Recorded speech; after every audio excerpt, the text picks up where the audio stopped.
Bismillahirrahmanirrahim. Baik, saya Hasan Akbar. Di sini saya akan menjelaskan tentang representasi saluran transmisi, hubungan-hubungan arus dan tegangan pada saluran transmisi.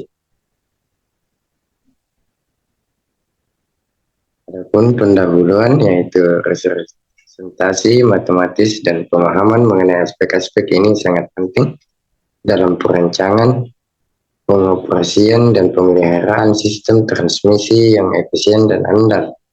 Dalam materi ini kita akan memasuki dunia representasi saluran transmisi, hubungan-hubungan antara arus dan tegangan dalam saluran tersebut, serta bagaimana informasi ini berperan dalam menjaga kualitas dan efisien distribusi energi listrik.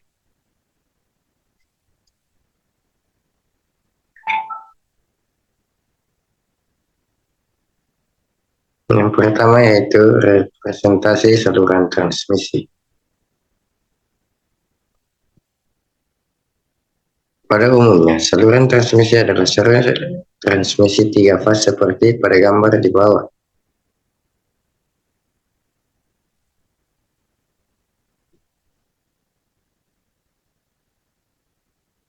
Pada gambar A diperlihatkan saluran satu fase dengan kawat netral N. Dalam keadaan tegangan dan arus yang simetris, tidak ada arus yang mengalir pada kawat netral N kurang N karena ketiga fasanya simetris. Artinya ketiga fasanya tergeser sampai 120 derajat dan 120 derajat terhadap fase representasi. Maka analisanya cukup dilakukan dengan berdasarkan satu fase saja. Referensi dan biasanya dipilih fase A sebagai fase referensi. Dengan jalan balik arus yang berfiktif tanpa impedansi B, besaran untuk fase B dan C diperoleh dengan memutar besaran fase A dengan sudut min 120 derajat dan plus 120 derajat.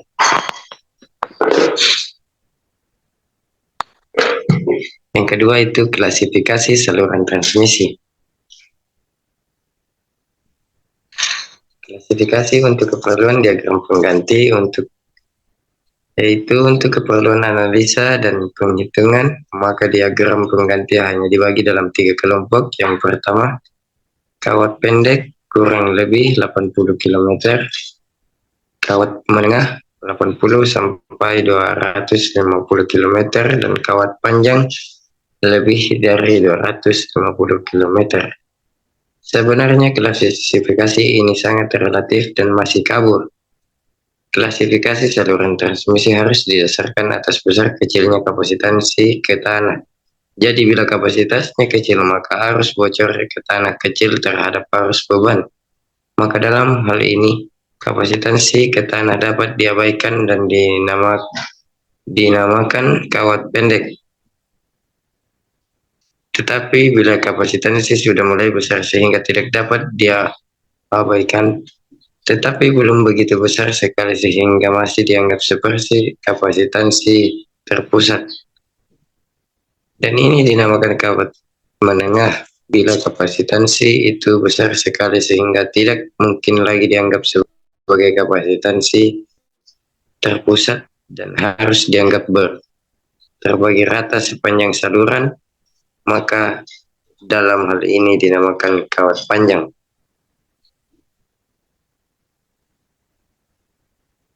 Di atas telah disebutkan bahwa klasifikasi berdasarkan panjang kawat sangat kabur.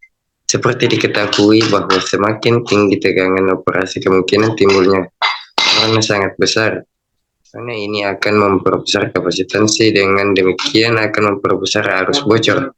Jadi ada kalanya walaupun panjang saluran hanya 50 km, tetapi bila tegangan kerja sangat tinggi, maka kapasitansi relatif akan besar sehingga tidak mungkin lagi diabaikan. Untuk memperoleh hasil yang teliti, sebelum kita dapat menggambarkan diagram pengganti saluran transmisi, lebih baik bila menghitung terlebih dahulu kapasitansi termasuk korelasi.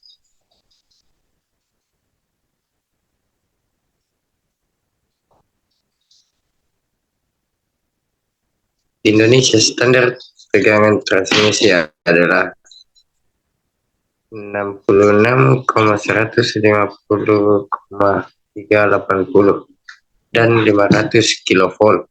Tetapi di negara-negara yang telah maju terutama dalam bidang transmisi seperti USA, Rusia, Kanada, di mana tegangan transmisi telah mencapai 1000 kilovolt, maka kualifikasi berdasarkan tegangan adalah: pertama, tegangan tinggi sampai 138 kilovolt.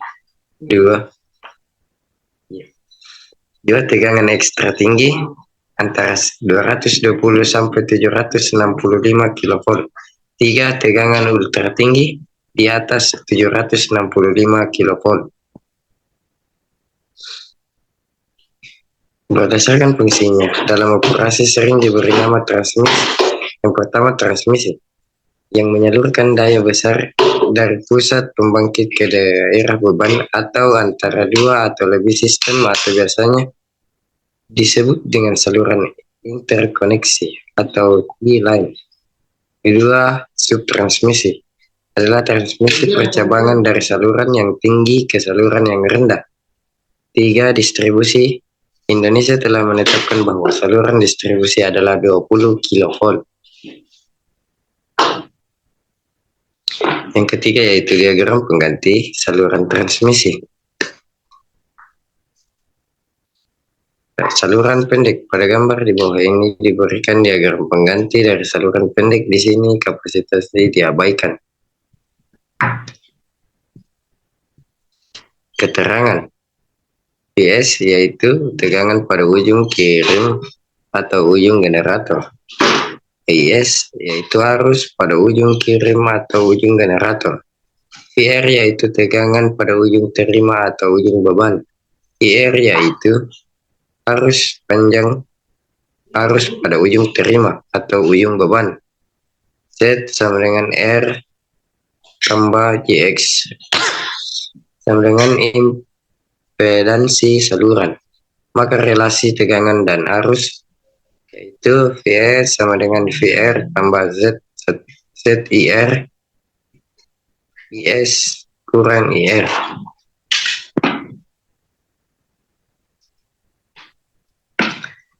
Pengaturan tegangan atau voltage regulation didefinisikan sebagai pada rumus di bawah, di mana VR L adalah tegangan skalar pada ujung beban pada beban 0, dan VL tegangan skalar pada ujung beban pada beban penuh. Untuk kawat pendek VR NL yaitu VS dan VR sama dengan VR, maka VR 100% sama dengan VS kurang VR per VR kali 100.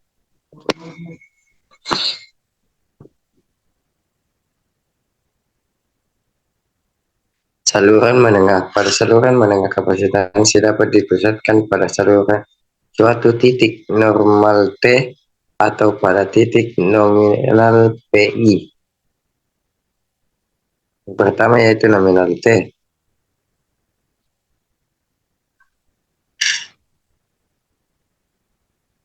Relasi tegangan dan arus. VS sama dengan VR tambah IR Z per 2 tambah IZ per 2. Tetapi ada pun rumus yang lain di bawah ini.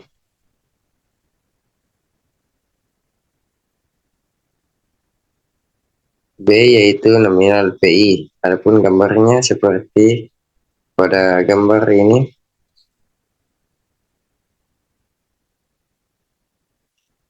Adapun relasi tegangan dan arus yaitu VS per VR tambah IP kali Z. Tapi adapun rumus lain pada di bawah.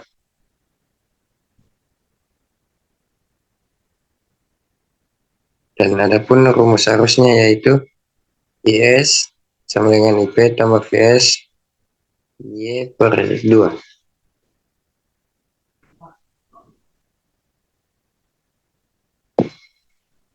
Adapun contoh soal, suatu saluran transmisi 3 fase 50 km 70 kilovolt, mempunyai konstanta R sama dengan 0,20 ohm per kilometer. X sama dengan 0,608 ohm per kilometer. Y dikurang J sama dengan Y 4,0 kali 10 pangkat 6 mAh per kilometer. Saluran transmisi tersebut mensuplai beban 30 MW dengan faktor daya 0,9 LAGG. Tegangan pada ujung beban 70 kV, hitunglah daya pada ujung kirim. Adapun jawabannya sebagai berikut, yaitu PS sama dengan akar 3 garis sigma PS garis sigma I cos theta S. Cos theta S sama dengan 7,49 dikurang dalam kurung min 25,84 tutup kurung sama dengan 33,33 derajat. Jadi PS sama dengan akar 3 dikali 81,28 kali 27494 kali cos 33,33 derajat kilowatt sama dengan 32,339 kilowatt diubah menjadi 32,34 megawatt. Adapun saluran panjang. Saluran panjang misalkan Z impedensi persatuan panjang dan Y admitansi san persatuan panjang. Pandanglah bagian kecil alfa X dari kawat transmisi itu yang jaraknya X dari ujung terima. Adapun rumus di bawah.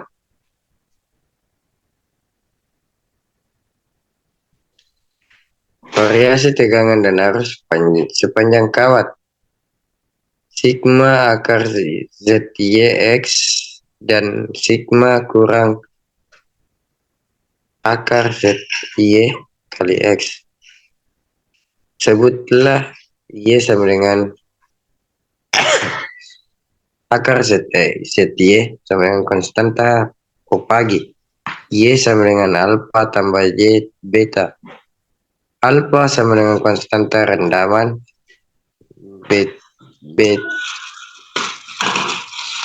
beta sama dengan konstanta panjang gelombang atau panjang elektrik persatuan panjang.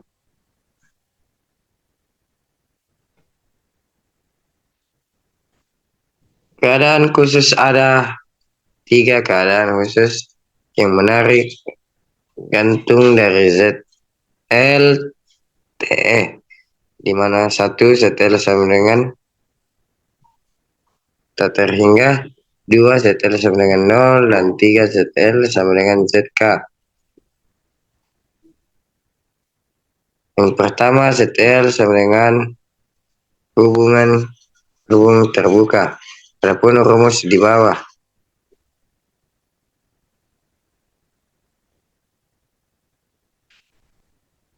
Itu yaitu ZL sama dengan 0 atau hubungan singkat. Adapun rumusnya seperti yang ada pada bawah ini.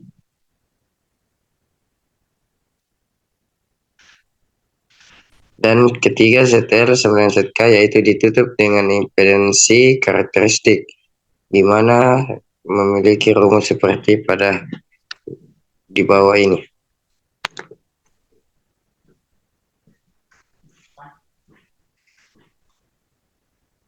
Jika saluran itu ditutup dengan impedensi yang sama dengan impedensi karakteristiknya, maka pada setiap titik sepanjang saluran V per I sama dengan ZK tidak tergantung pada X. Ini berarti bahwa tidak ada gelombang refleksi yang datang dari ujung saluran. Suatu yang tak terhingga panjangnya tak akan mempunyai gelombang refleksi.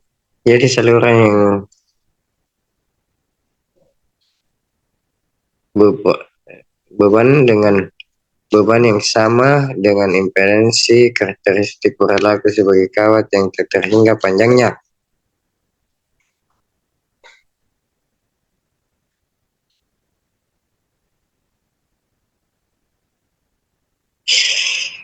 Panjang gelombang. Apabila panjang X1 beta X1 pi, maka vektor tegangan atau arus per arus akan sefasa. Jarak X1 di sini disebut 1 panjang gelombang dan diberi notasi. Adapun rumusnya seperti di bawah ini.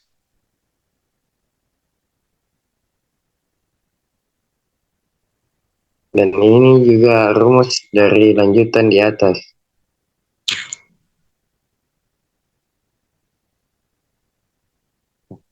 Baik, adapun kesimpulan dari materi ini yaitu representasi hubungan arus dan tegangan dalam saluran transmisi listrik adalah kunci untuk memahami dan mengelola aliran daya listrik.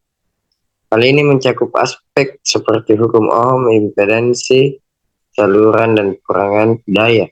Yang penting dalam memahami efisiensi, kehilangan daya, dan stabilitas dalam sistem transmisi listrik.